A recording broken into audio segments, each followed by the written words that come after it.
Usai bebasnya Peggy Setiawan dalam kasus pembunuhan Vina dan Eki di Cirebon menjadi angin segar dan harapan baru bagi terpidana dan mantan terpidana lainnya. Saka Tatal, salah satu mantan terpidana, resmi mengajukan peninjauan kembali atau PK. Kuasa hukum Saka Tatal mengaku memiliki 4 bukti kuat baru yang belum pernah ditampilkan sebelumnya. Selain itu, kuasa hukum Saka Tatal juga menyiapkan sejumlah ahli terkait kasus yang dihadapi kliennya. Ada 4 novum yang menggambarkan secara jelas, secara tegas apa sih yang terjadi, kondisi yang sebenarnya pada peristiwa 27 Agustus 2016 lalu. Novum itu memang tidak pernah beredar sebelumnya, tidak pernah diperlihatkan sebelumnya, dan tidak pernah ada orang yang mengetahui sebelumnya. Pengadilan Negeri Kota Cirebon, Jawa Barat telah merespon surat pengajuan peninjauan kembali Saka Tatal, mantan terpidana kasus Vina. Pengadilan telah menunjuk 3 orang hakim untuk memimpin jalannya persidangan. Ketiganya, diantaranya Ketua Majelis Hakim Rizka Yunia, Hakim Anggota Galuh Rasma Esti, dan Justisia Permatasari. Sedang menggodok untuk persiapan bagaimana saksi, bagaimana novum supaya bisa tidak terbantahkan. Karena ini mempertaruhkan semuanya, tapi ini bagian dari koreksi bahwa kesalahan proses hukum itu bukan hanya menimpa Karta Sengkon ataupun seperti Peggy kemarin, ini pun bisa terjadi. Sementara itu, kuasa hukum 5 terpidana kasus pembunuhan Vina yang juga Ketua Pradi, Otto Hasibuan, menyatakan bebasnya Peggy Setiawan bisa jadi beberapa terpidana dapat dinyatakan tidak bersalah lantaran konstruksi hukum yang dibuat Polri dan pengadilan pada kasus yang terjadi 8 tahun lalu itu tidak berdasar pasca bebasnya Peggy dari status tersangka. Dalam pra-peradilan disebutkan bahwa penetapan penghentian penyidikan terhadap kasusnya si Peggy ini. Sehingga persoalannya begini, kalau demikian halnya, ada 8 yang sudah dihukum. 1 ini katanya Peggy, terlepas ini Peggy yang sebenarnya atau tidak, walaupun oleh pra-peradilan dinyatakan dia itu tidak sah penetapan tersangkanya. Lantas apakah adil kalau betul ada Peggy-Peggy yang lain itu tidak diapa-apain, tidak diproses, tapi 8 orang ini dinyatakan salah. Ini kan menjadi masalah. Sehingga menurut saya dengan bebasnya Peggy, otomatis yang 8 inilah harus dibebaskan oleh Mahkamah Agung. Sidang PK Tatal sendiri akan dimulai pada 24 Juli 2024 mendatang. Akankah Majelis Hakim mengabulkan permohonan PK Saka Tatal sehingga membuat peluang membebaskan terpidana lainnya? Tim Liputan, Kompas TV.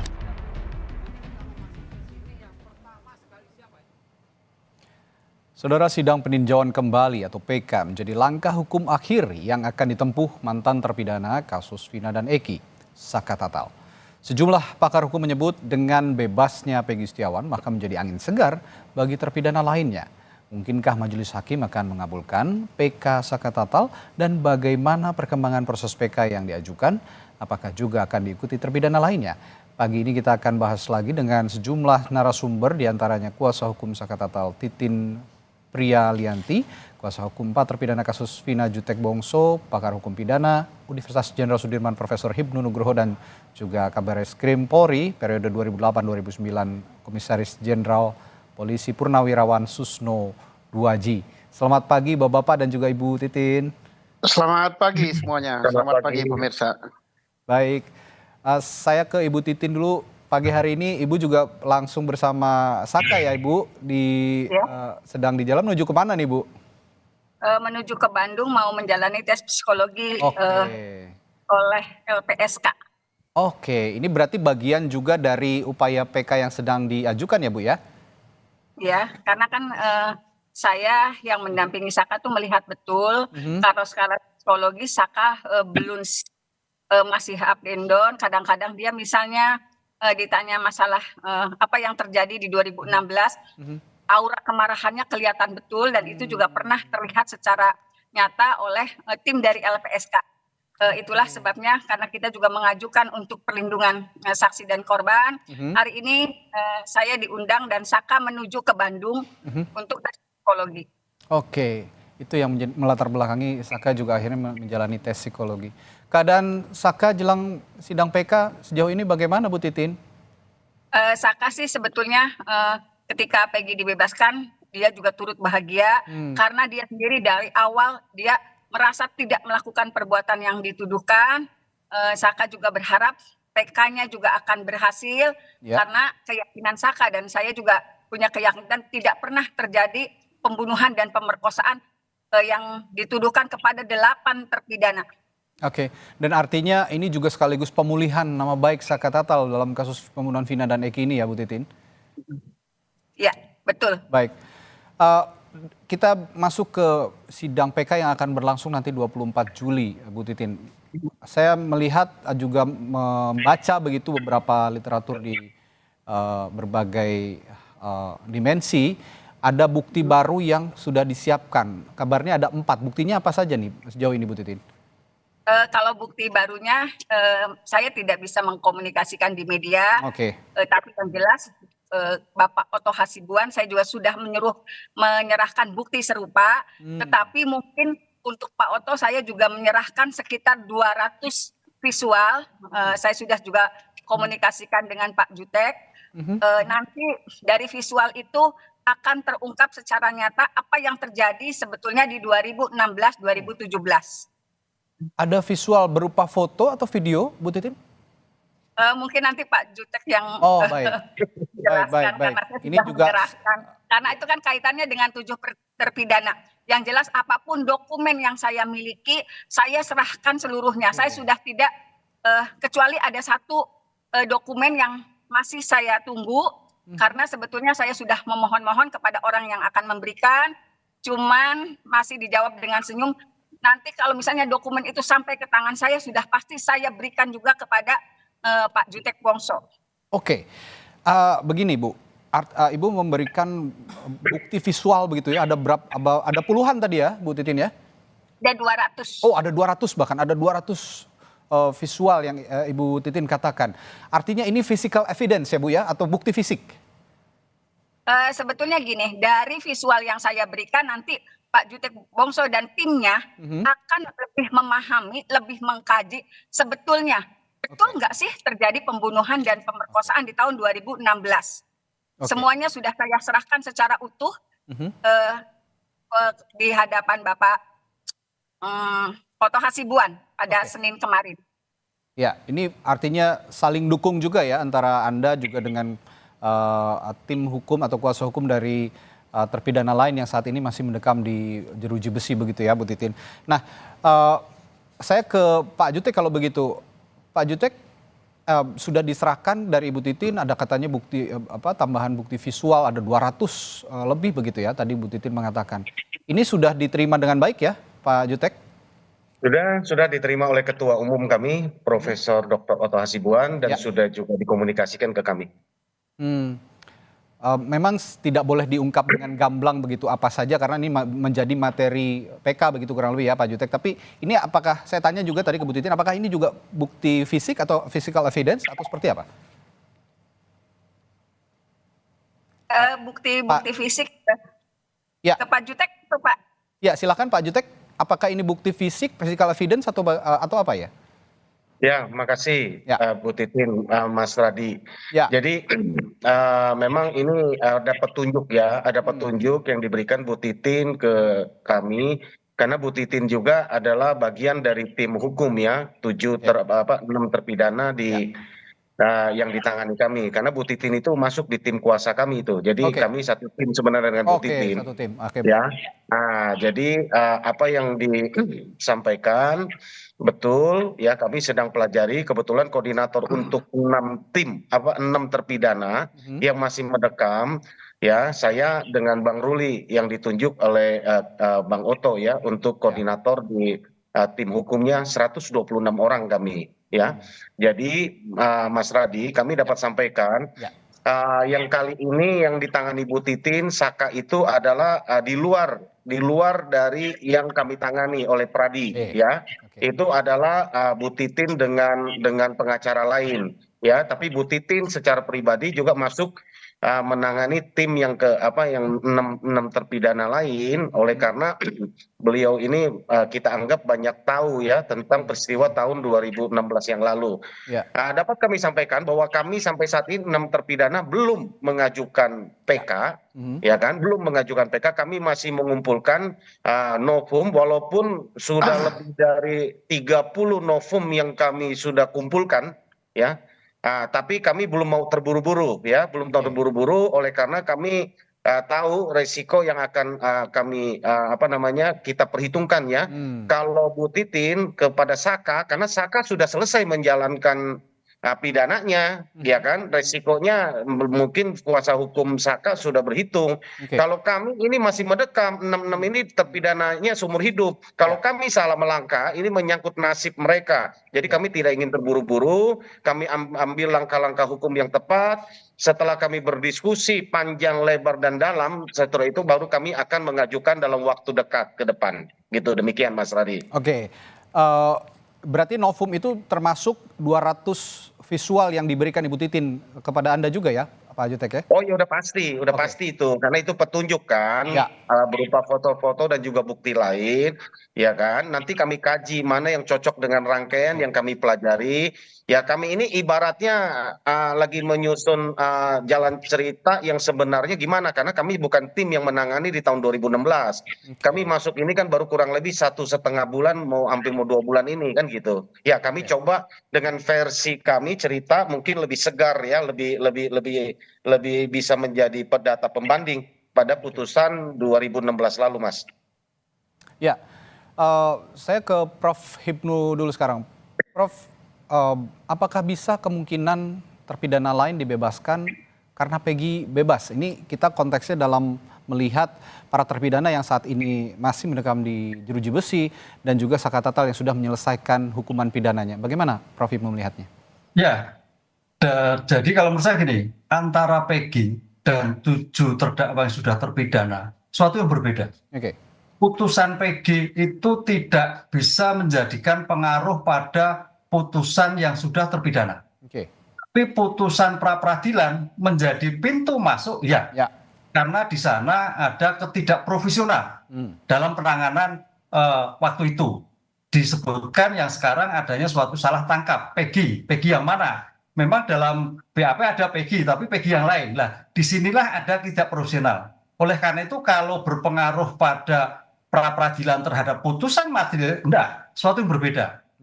Suatu yang berbeda. Oleh karena itu, dalam hal ini saya kira ketidakprofesional itu berarti pada waktu 8 tahun yang lalu juga tidak profesional. Nah, ketidakprofesional inilah makanya para pengacara terdakwa termasuk Bu Titin itu adalah bagaimana menimbulkan bukti, menemukan bukti untuk mengajukan PK.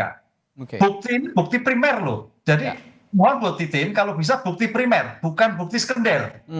Karena bukti primer ini akan menjelaskan kondisi real. Tapi kalau bukti sekunder itu akan memberikan data-data yang masih dirangkai kembali. Seperti Pak Jutek tadi, dirangkai kembali bagaimana saat ini terjadi. Ini memerlukan keahlian khusus yang kadang-kadang hakim juga belum bisa menerima, karena itu keterangan ahli. Karena keterangan ahli itu dalam ilmu hukum pembuktian kan bebas. Bisa dipakai, bisa tidak. Lain dengan keterangan saksi. Tapi kalau bukti primer itu mengikat. Disinilah saya kira teman-teman penasihat hukum harus mencari bukti primer yang betul-betul bahwa bukti itu tidak dilakukan ketika 8 tahun yang lalu. Jadi jangan sampai cepat-cepat. Saya sepakat tuh Pak Jutek. Jangan cepat-cepat. Karena apa? Dalam PK itu hanya 1 kali. Sekali melangkah, selesai. Disinilah saya kira perlu kehati-hatian. Oke, tata saka jalan sambil yang lain menyiapkan. Karena ketidakprofesional itu awal sudah diketahui. Sehingga paling tidak dalam pembuktian pun juga tidak profesional. Sehingga potensi-potensi PK ini menjadikan suatu yang menarik untuk para penasihat hukum terdakwa. Oke, bukti primer ini artinya termasuk bukti bahwa tewasnya Vina dan Eki ini karena ada rekayasa begitu ya kira-kira Pak Prof. Hipnu ya? Bukti primer, kalau dakwaan tadi sudah sampaikan Bu Titin, misalkan pembunuhan berencana. Betulkah ke-8 ini melakukan pembunuhan? Kan itu. Bagaimana perannya masing-masing? Bagaimana buktinya? Alatnya apa? Di mana? Jam berapa? Itu yang harus dilakukan dalam teori insakling, enswakling untuk tersangka itu harus jelas. Dalam kondisi ini saya kira harus direkonstruksi kembali para penasihat hukum. Oh ternyata para pihak ini memang ada korban, tapi ternyata bukan ini karena perannya tidak nyambung terhadap yang dilakukan. Nah ini yang saya kira terjadi suatu perdebatan ketika itu peran masing-masing sebagai penyertaan itu yang tidak jelas. Apalagi sebagai anak. Apakah hanya nonton saja? Apakah hanya ikut? Nah ini juga perlu penjelasan karena dalam suatu surat dakwaan harus rigid memberikan peran berdasarkan BAP yang telah dibuat oleh polisi waktu itu. Baik, kalau gitu saya ke Pak Susno sekarang. Pak Susno, Anda sebagai orang yang pernah memimpin Bareskrim Polri begitu ya, membawahi para penyidik di seluruh Indonesia juga yang mengasistensi semua penyidik yang ada di seluruh Indonesia. Saya tahu dari awal Pak Susno sangat mendukung upaya PK ini diajukan ya. Dan saat ini salah satunya sudah bergulir dari Saka Tatal. Nah, Anda sebagai juga mantan penyidik yang memimpin juga penyidik pasti punya insight atau punya pandangan begitu apa-apa saja yang sebenarnya novum yang perlu diajukan jika PK ini ingin dikabulkan, Pak Susno, dari kacamata Anda. Oke. Putusan pengadilan sudah ada, sudah mempunyai kekuatan hukum tetap untuk 8 terdakwa. Pertanyaannya adalah, adakah peristiwa pembunuhan itu? Siapa yang menjamin bahwa peristiwa pembunuhan itu terjadi dan perkosaan itu terjadi? Apa alat buktinya? Itu dulu yang harus dibuktikan. Kan penyidikan itu membuat terang suatu peristiwa. Peristiwanya jelas. Ditemukan 2 jenazah di atas jembatan flyover. Di situ ada helm, di situ ada sepeda motor, di situ ada darah, tetapi tidak diambil sidik jari, tidak dibuka CCTV, tidak dibuka juga HP. Itu peristiwanya. Nah, pertanyaannya peristiwa apa itu? Apakah itu pidana, apa itu bukan? Siapa yang mengatakan itu pidana? Kecuali saksi. Saksi siapa? Tak ada satupun saksi yang melihat, kecuali ada saksi pembohong yang melihat lempar-lemparan, dan itu jelas bohong. Nah, apakah peristiwa itu pidana? Ini harus dijawab. Nah ini, nah dari sini hakim yakin terjadi pembunuhan. Nah maka di sini salah satu unsur daripada untuk mengajukan PK itu terpenuhi. Terpenuhinya apa? Tidak cermatnya hakim. Hakim tidak cermat. Dia ngadili apa di sini? Ngadili bayang-bayang. Hanya berdasarkan keterangan saksi. Saksi mata yang melihat peristiwa penusukan, penggebukan, pemukulan dan sebagainya tidak ada. Kemudian kalaupun ada, saksinya hanya melihat dari jauh. Hanya lemparan, tidak ada pembunuhan. Satu. Kedua, siapa yang bisa menjawab bahwa TKP-nya ada 3? Di jembatan sebagai peletakan jenazah, kemudian di belakang showroom katanya eksekusi, kemudian di SMP 11 itu tempat dilakukan ruda paksa dan lain-lain. Kemudian sampai ke jembatan, satu dari korban masih hidup. Alangkan bodohnya pembunuh berencana beramai-ramai membawa orang masih hidup di jembatan. Kan bisa ngomong deh kalau nggak mati. Kemudian alangkan bodohnya bunuh orang di 3 tempat, diletakkan sana, letakkan sini. Jadi ini ketidakcermatan hakim terpenuhi satu di sini. Belum kalau kita kaitkan dengan novum baru. Apakah ada alat bukti? Ada. Physical evidence berupa skrup atau baut yang di situ ada daging manusia, ada daging berdaging. Apakah itu di laborat? Daging itu daging apa? Daging hewan, daging manusia, atau daging ikan, atau daging apa? Kalau itu daging manusia, apakah itu dagingnya Eki? Apakah itu dagingnya Vina? Kemudian diukur dengan saintifik juga, forensik juga. Apakah tinggi daripada skrup itu dengan tinggi orang, dengan jarak sepeda motor. Nah ini untuk membuktikan apakah ini peristiwa pidana atau kecelakaan lalu lintas. Kalau kecelakaan ini apa tunggal, apa tidak. Sesuatu yang masih kabur di sini. Kenapa? Karena mereka telah mengingkari penyidikan. Penyidikan itu serangkaian upaya yang dilakukan oleh penyidik untuk membuat terang suatu peristiwa. Peristiwanya saja belum terang. Apakah ini pidana apa bukan? Belum terang. Nah, kalaupun misalnya bukan pidana, ini kecelakaan. Kecelakaannya tunggal apa adu begini. Kalau pidana, pidana apa? Belum ada yang mengatakan, oh ini pembunuhan. Alat Oke. buktinya yang terang-terang pembunuhan nggak ada. Jadi ini dulu yang menjadi masalah. Dan saya yakin hakim tidak cermat. Jadi Oke. unsur ketiga untuk PK betul dan ini Iya. harus dikabulkan. Artinya begini Pak Susno, Anda juga mengatakan berarti ada kesalahan berjamaah dari institusi penegak hukum pada saat itu yang diamini oleh lembaga peradilan. Nah, hal ini pengadilan hakim yang Iya. mengadili. Begitu ya Pak Susno ya? Nggak usah saya katakan begitu, berita acara sudah ngomong. Oke. Karena apa? Ya berita acara udah ngomong. Saya udah baca berita acara tebal itu. Oke. Dari mana nama 11 tersangka yang menjadi terhukum sekarang itu dari Rudiana. Dari mana Rudiana dapat itu? Dari yang namanya Aib. Dari mana Aib dapat itu? Dari melihat jarak 100 meter. Oke. Nah, kita udah kacau sak Nusantara oleh Aib. Oke. Sehingga Aib ini menjadi aib. Oke, baik Pak Susno. Saya kembali ke Ibu Titin. Ibu, saya juga mendengar informasi bahwa pihak dari Anda juga berencana menghadirkan ahli ex-pejabat Polri di sidang PK. Saya ingin tanyakan apa dasarnya jika memang ada rencana itu dan kalau mereka mau, sebenarnya seberapa besar mereka bisa memberikan keterangannya untuk sidang PK yang sedang berjalan saat ini untuk Saka Tatal, Bu Titin? Saksi yang akan dihadirkan juga tim kami memohonkan kepada Bapak Susno Duaji. Karena apa? SOP yang paling tahu di kepolisian adalah Bapak Susno Duaji. Oke. Karena Bapak juga pernah memiliki jabatan penting. Kalau kami kan orang luar, orang sipil yang tidak paham sebetulnya apa sih yang terjadi apabila menemukan perkara seperti ini. Yang paling paham tentu saja anggota-anggota kepolisian, apalagi pejabat yang pernah memiliki posisi yang luar biasa seperti Pak Susno.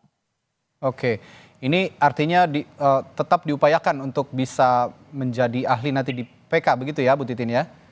Iya, betul. Oke, nah nanti saya juga akan minta tanggapan dari Pak Susno nih, karena tadi Bu Titin sudah langsung di kesempatan ini juga apakah Pak Susno juga bersedia untuk memberikan keterangan sebagai ahli di dalam sidang PK, tapi jangan dijawab dulu Pak Susno setelah jeda di Sapa Indonesia Pagi.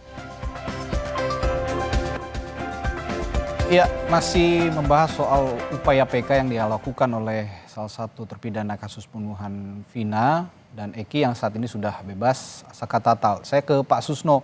Pak Susno, tadi Ibu Titin secara langsung di Sapa Indonesia Pagi kesempatan ini langsung meminta untuk Pak Susno agar bisa memberikan keterangan sebagai ahli dalam sidang PK. Bagaimana sejauh ini permintaan ini menurut Pak Susno? Pertama, saya dengan segala hormat mengucapkan terima kasih atas permintaan ini. Saya sudah dianggap sebagai ahli. Saya ini praktisi ya. Kalau keahlian kan ada strata tersendiri dan ada pengakuan itu keahlian. Saya praktisi ya. Nah kemudian yang kedua, saya izinkan untuk suara-suara saya bisa untuk yang lain gitu, apa yang saya katakan. Tidak hanya untuk Saka Tatal saja. Saya akan memposisikan bahwa saya juga bisa bersuara untuk yang 6 di dalam dan bisa bersuara untuk kasus-kasus lain gitu. Jadi saya akan berada di tengah-tengah. Terima kasih dengan segala hormat dengan doanya dan saya yakin Saka Tatal akan dikabulkan PK-nya. Kalau nggak dikabulkan saya berani bertanya. Coba hakim yang menyidangkan perkara ini buktikan bahwa ini adalah kejahatan pembunuhan. Dia kita suruh buktikan. Buktikan bahwa ini adalah pembunuhan berencana dan perkosaan. Bisa nggak hakim yang menyidangkan buktikan? Kalau tidak bisa membuktikan, kejahatannya saja nggak ada, harus dibebaskan. Kalau dia berdalih no pom ini, hukum tertinggi di seluruh dunia ini adalah keadilan. Oke. Artinya Anda belum bisa mengiyakan permintaan ini begitu ya Pak Susno ya? Saya ucapkan terima kasih dan saya senang sekali, saya bangga, saya doakan, tetapi ada kepentingan yang lebih besar lagi. Oke, baik. Saya ke Prof. Hipnu. Prof. Hipnu, Anda melihat permintaan Ibu Titin untuk bisa menghadirkan seorang ahli, tapi Bu Titin berharap tidak hanya ahli, namun juga seseorang yang pernah berada di institusi Polri begitu bisa memberikan keterangan dalam sidang PK. Bagaimana menurut Anda ini?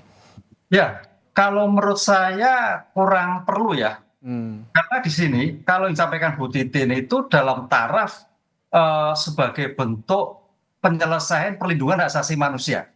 Sebagai penyidik harus melindungi penegakan hukum hak asasi manusia. Seperti pra peradilan kemarin, itu bagus kalau Pak Susno dihadirkan. Salah itu. Tapi kalau dalam hal PK itu bukan eksaminasi tapi investigasi. Iya. Sudah bicara bukti.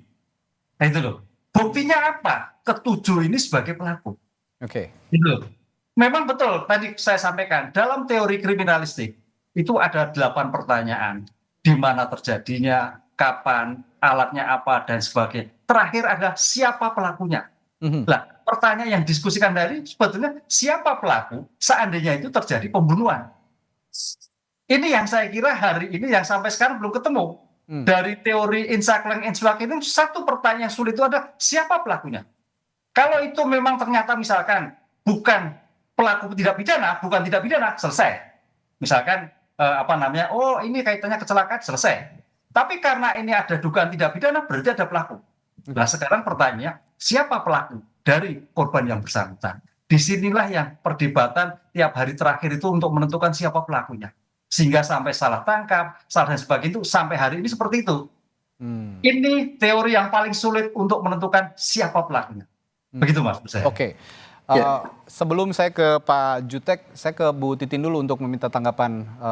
Tadi Pak Susno sudah berterima kasih kepada Bu Titin, tapi sepertinya ada kepentingan yang tidak bisa memungkinkan untuk Pak Susno memberikan keterangan di sidang PK. Bagaimana Bu Titin?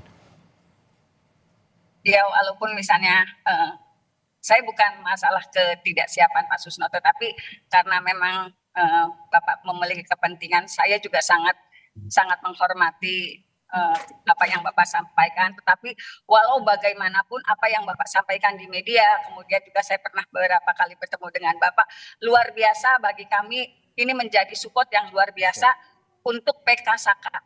Terima kasih Bapak yang sudah menguatkan kami semua Pak, sudah menguatkan kami semua, terima kasih Bapak. Oke, saya ke Pak Jutek kalau begitu. Ini masih dalam upaya PK juga para terpidana yang saat ini masih berada di dalam jeruji besi begitu ya.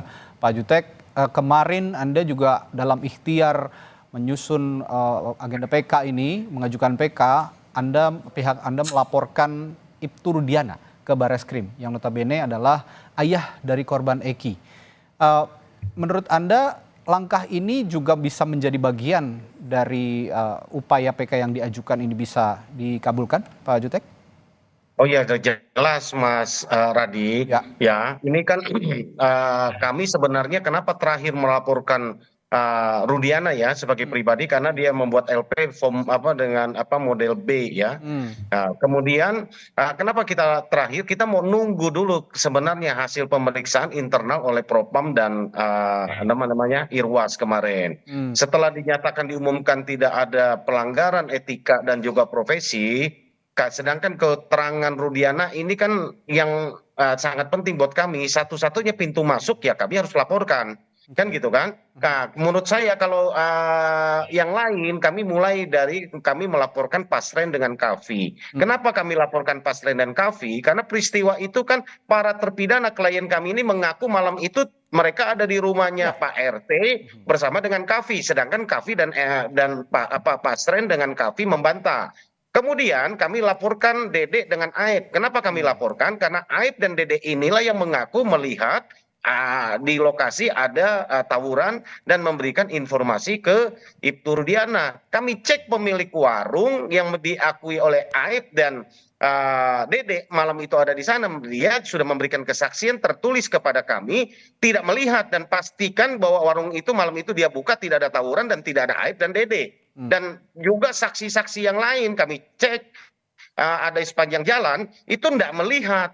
Kan gitu kan, bahwa ada peristiwa tawuran itu. Dan banyak hal lah, kalau memang betul batu berserakan, dan yang lain, Pak Susno nanti bisa lihat lah ya, datang TKP pertama ini kan Polsek Talun, dilanjutkan dengan unit Laka Polres Cirebon, bukan kota ya, Polres Cirebon. Kalau memang ada batu berserakan, dan itu ada tawuran, apalagi ada tuka tusuk, mustahil akan dinyatakan laka tunggal. Ya kan? Sebodoh-bodohnya mustahil. Kenapa Rudiana kita laporkan? Berdasarkan keterangan yang dia buat. Dan dia menangkap awal itu tanpa ada bukti loh. Langsung berdasarkan telepon dari Aib pukul 16. Dia datang ke SMP 11. Dia lakukan penangkapan terhadap 8 orang. Diintrogasi sendiri. Lalu dia dengan pengakuan daripada tersangka ya terpidana, ada unsur penyiksaan, ada unsur intimidasi, ada unsur kekerasan di dalamnya, ya ini yang kita laporkan. Pengakuan karena terpaksa inilah yang akhirnya muncul 11 nama yang kami juga dengar dari Sudirman katanya dia ini kan. Ya nggak apa-apa, kita buktikan saja. Itu kan semua muncul akibat dari tekanan pemeriksaan yang dia lakukan tanpa ada bukti awal. Bagaimana seorang polisi ya kan bisa menangkap orang walaupun istilahnya katanya ada mengamankan apa segala macam. Ya kalau diamankan itu langsung ke kantor polisi, diserahkan ke reskrim, bukan ke unit narkoba dulu. Dia bertindak, kami simpati lah dia sebagai ayah korban dari peristiwa ini. Tapi menurut kami dari rangkaian-rangkaian yang ada, kami tambah yakin bahwa ya itu yang Bang Oto katakan, kami juga sudah hampir pada kesimpulan ya bahwa sebenarnya peristiwa pembunuhan itu boleh kami sampaikan, sebenarnya boleh kita periksa ulang ada apa tidak gitu kan, karena dari rangkaian-rangkaian peristiwa yang terjadi yang kami makin dalami, yang makin kita pelajari, hasil visum pertama, hasil visum kedua dan selanjutnya, dan kami sudah bertemu banyak lah orang kan gitu kan, tim kami ini kan terus ke lapangan ya, bertemulah banyak orang. Singkat cerita ya Mas Mas Radi ya, contoh nih, contoh yang paling nyata. Waktu dia malam kejadian itu, ketika laka itu terjadi hanya dalam tempo sekian menit, ya 10 atau 15 menit itu sudah kumpul orang rame. Itu yang Pak Susno tadi katakan. Dan sudah nyampe ke Polsek Talun itu laporannya. Kalau betul peristiwa itu yang sekian lama, lebih dari 1 jam, pikir saya peristiwa itu kalau terjadi betul, karena dituduh beberapa orang perkosa dan lainnya, itu kan peristiwanya ketika mereka nongkrong di SMP 11, lewat si Eki dan Vina, ditimpuk pakai batu, katanya mereka kejar-kejaran sampai kepada flyover, di flyover berhasil dipepet, lalu dipukulin di sana, lalu dibawa kembali ke SMP 11, di depannya ada tanah kosong, disitulah tindak pidana itu terjadi. Kan gitu kan, dan sekian lama ada timbul. Kalau itu terjadi, mustahil sepanjang peristiwa itu nggak ada yang lewat di mana, di flyover, dan nggak ada warga kumpul di situ, sempat terjadi perkosaan. Ini hal-hal ini yang kami coba tanya secara logika lah ya, nggak usah pinter-pinter kita gitu, nalar gitu kan. Apakah wajar? Mungkin Pak Susno bisa jawab itu gitu kan, gitu loh. Ya, bagaimana Pak? Saya juga minta pendapat langsung ke Pak Susno. Bagaimana nih Pak Susno langkah kuasa hukum para terpidana ini melaporkan Ibtu Rudiana sejauh ini? Iya, itu sudah benar. Sudah benar. Untuk membuktikan apa? Untuk membuktikan peristiwa pembunuhan itu ada apa tidak. Nah, peristiwa pembunuhan itu dibuat-buat oleh Rudiana bersama Aep. Aep itu balas dendam. Mengapa balas dendam? Karena dia sering digerebek, bawa perempuan dan narkoba di tempat cucian itu. Jadi ini, udahlah, saya yakin ini peristiwa pembunuhan itu kecil sekali kemungkinannya. Jadi yang ada itu ya kecelakaan lalu lintas yang lebih besar di sana. Jadi kembali ke cerita awal berarti ya? Bukan ke cerita awal. Awal itu udah benar, mereka sudah memakamkan dan sebagainya. Makanya perlu Polres Cirebon, bukan kota ya, menjelaskan tentang kesimpulan dia ini adalah kecelakaan lalu lintas. Nah, dan kalau memang TKP-nya di situ, ini kan Profesor Ibnu paham betul ini. Lukos deliktinya udah salah, bukan masuk Polresta. Kemudian segala macam udah keliru semua lah. Ini Polres Cirebon yang nangani. Dia udah tangani laka lantas. Nah, makanya saya berkali-kali katakan dalam video saya, mari kita kembali ke titik nol. Titik nol itu awal lagi. Diruntut dari awal, apa penyidikan itu? Cek dulu peristiwanya ini apa sih, pidana apa bukan. Ya kalau peristiwanya saja nggak tahu ya dibuat aja peristiwanya pembunuhan. Akhirnya kebohongan 1, kebohongan 2, kebohongan 3, sampai kebohongan 100 tambah gede dia. Ya, bicara soal kembali ke titik nol Pak Susno, Kabar Eskrim saat ini juga Komjen Wahyu Widada mengatakan sudah memberikan juga asistensi kepada Polda Jawa Barat untuk langsung menangani kasus ini, kasus Vina ini, langsung memberikan asistensi begitu dan juga pengawasan. Bagaimana Anda melihat ini? Apakah ini juga menjadi langkah baik dari Mabes Polri untuk langsung hands on dalam kasus ini? Ya bagus ya, tetapi kita tidak jelas ya, itu masih terlalu normatif ya. Mestinya dia, mari kita asisten sini ke Polda Jawa Barat, kita mulai dari awal untuk menyelidiki peristiwa ini peristiwa apa. Setelah tahu peristiwa apa, baru mencari kalau ini pidana siapa pelakunya, kalau ini bukan pidana apa tindak lanjutnya. Korban harus dipikirkan, karena kalau ini bukan peristiwa pidana, kecelakaan lalu lintas berarti terkait dengan asuransi dan sebagainya dan sebagainya. Nah, kita tidak jelas. Kalau Kapolri ngomongnya normatif juga, harus dituntaskan, transparan, sama dengan presiden. Tapi tak ada target, tak ada mau diapain. Oke, ya Prof. Hipnu, bagaimana Anda melihat ini? Sepertinya kalau kata Pak Susno ya ini bukan peristiwa pidana begitu. Ya, karena ini ada dugaan-dugaan yang teman-teman mengajukan PK bukan peristiwa pidana, maka sekaligus sebagai bentuk evaluasi ekshumasi ulang jenazah Eki dan Vina, diaudit kedokteran forensik yang independen. Apakah ini lukanya luka karena pembunuhan? Kalau pembunuhan, benda yang dimungkinkan apa? Benda tajamnya kemungkinan bentuk apa? Kedalamannya seperti apa? Kalau ini laka lalu lintas yang bagaimana?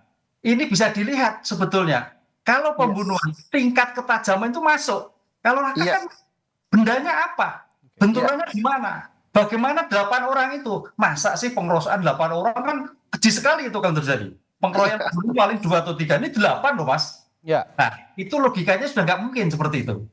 Nah, karena itu sebagai scientific crime investigation ekshumasi ulang, baik Vina maupun Eka sebetulnya luka yang terjadi luka lalantas atau luka pembunuhan. Kalau luka pembunuhan itu karakteristiknya jelas, kedalamannya juga jelas, alatnya juga jelas. Saya kira masih bisa terbaca lah untuk 8 tahun ini. Dengan kedokteran forensik yang sudah canggih seperti itu akan dibuka ulang sehingga sampai tidak berlarut-larut seperti ini. Oke, Mas. baik. Ini yang upaya-upaya yang akan dilakukan juga mungkin bisa dilakukan begitu ya. Ini sekaligus masukan kepada institusi kepolisian memang kalau memang mau kembali seperti Pak Susno bilang tadi ke titik nol, menyertakan atau melibatkan kembali orang-orang yang melakukan penyelidikan dan penyidikan pada awal kasus ini terjadi begitu. Terakhir saya ingin ke Bu Titin dan juga Pak Jutek, ke Bu Titin dulu. Bu Titin saat ini sedang bersama Saka Tatal juga. Mohon maaf, bisa juga kita bicara dengan Saka. Apa harapan Anda jelang PK, Saka? Kalau dari harapan Saka kan tidak pernah melakukan apa yang ditujukan, Pak. Jadi Saka tuh yakin betul bahwa Saka itu tidak melakukan. Dan ingin membersihkan nama baik Saka. Tidak lebih dari itu, Pak. Tidak lebih dari ingin memulihkan nama baik bahwa Saka hanya masyarakat biasa yang tidak terlibat peristiwa pidana apapun begitu ya Saka ya? Ya. Oke. Ada persiapan khusus Saka jelang sidang PK? Kalau persiapan khusus Saka diserahkan semua ke Ibu Titin ya Bu ya?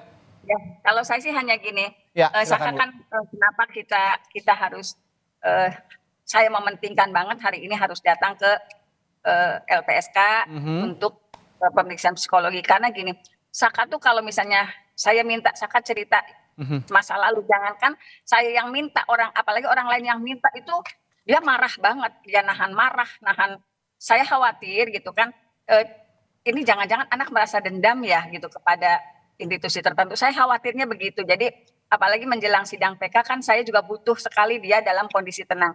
Kebetulan sekali memang hari ini kita diundang oleh LPSK untuk tes psikologi gitu terhadap permohonan yang kita ajukan.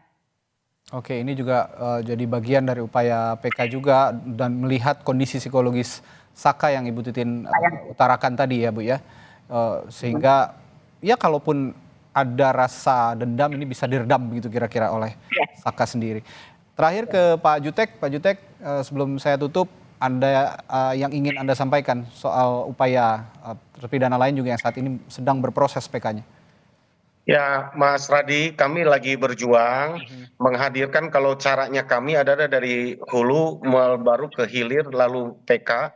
Kami mau buka peristiwa ini, rangkaian itu kami ingin buktikan dulu. Peristiwa yang seperti Pak Susno sampaikan itu ada apa tidak? Ya, kami mau analisa. Itu sebabnya kami uji dari 3 LP kami terhadap Pasren dan Kavi, terhadap Aib dan BD, dan terhadap Rudiana. Karena ini semua ini adalah sangat penting kita uji, biarlah Polri bekerja. Kami laporan LP kami sudah diterima. Tentu apapun hasilnya, tim kami pasti akan diundang oleh Barreskrim Mabes Polri. Mau SP3, mau naik sidik, mau apa, pasti tim kami diundang dan mereka melakukan penyelidikan.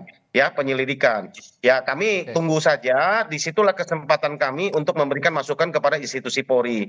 Kami berharap institusi Polri ini dapat melakukan ini dengan baik ya, dengan transparan seperti yang disampaikan Kapolri dan juga Kabak Reskrim. Kami berharap sekali ini bukan menyangkut dan merusak nama baik polisi, bukan.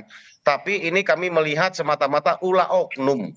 Ulah oknum ini justru polisi ketika mengungkap ini akan luar biasa, kami apresiasinya. Bahwa tidak pandang bulu. Kami kemarin ketika mau bikin LP kepada Rudiana, kami udah was-was. Perhitungan kami ini nggak akan diterima nih karena menyangkut anggota polisi. Bukti bahwa polisi transparan dan luar biasa, laporan kami diterima, Pak Susno, Bang Susno. Ya kan? Ini bukti bahwa polisi kita ini, lembaga ini di bawah pimpinan Kapolri, Bapak Listio Sigit dan juga Pak Kabak Reskrim. Ini luar biasa. Kita langkah awal yang sudah sangat luar biasa, kami berterima kasih lah kepada Kabak Reskrim yang sudah menerima laporan kami, gitu kan. Awalnya kami was-was bahwa laporan ini kan menyangkut anggota polisi, wah ini jiwa kopsnya nih akan melindungi. Ternyata tidak diterima laporan kami, jadi biarlah proses itu berjalan, kita sama-sama melihat, mudah-mudahan ya kan, bahwa fakta sebenarnya akan terungkap. Itu aja harapan kami, Mas. Dan bravo lah buat Polri ya, bahwa ini bukan institusi ya, juga kepada yang lain, tapi kita memperbaiki apa yang kira-kira salah dilakukan oleh oknum-oknum pada tahun 2016 yang lalu. Terima kasih. Ya, sekarang kan halayak semua matanya tertuju kepada Polri, tapi sebenarnya yang punya kesalahan luar biasa itu bukan Polrinya, tapi individu-individu yang ada di dalamnya. Iya, oknum-oknum. Kadang-kadang makanya kami laporkan Rudiana itu, Mas Radi, kami laporkan Rudiana tidak memakai pangkat itu. Kami laporkan itu adalah Bapak Rudiana, gitu loh, kan gitu. Baik, ini dari pembicaraan kita hari ini juga dapat disimpulkan sementara ada pertanyaan kembali sehingga PK ini nanti juga mempertanyakan apakah ada atau tidak peristiwa pidana dalam kasus Vina dan Eki ini sebenarnya. Nah, kita akan ikuti terus. Nanti pada Rabu pekan depan juga Sakatatal akan menghadapi sidang PK. Hasilnya juga akan kita ketahui bersama nanti. Dan juga upaya atau ikhtiar yang dilakukan oleh Pak Jutek dan juga kawan-kawannya untuk mengadvokasi para terpidana saat ini untuk terus juga berupaya mengajukan PK juga kita akan terus kawal. Baik, terima kasih. Kuasa hukum Sakatatal Titin Prialianti, kuasa hukum 4 terpidana kasus Vina Jutek Bongso, pakar hukum pidana Universitas Jenderal Sudirman Profesor Hipnu Nugroho, dan juga Kabar Reskrim Polri 2008-2009, Komisaris Jenderal Polisi Purnawirawan Susno Duaji telah berbagi perspektifnya pagi hari ini. Terima kasih Bapak-Bapak dan Ibu, sehat selalu.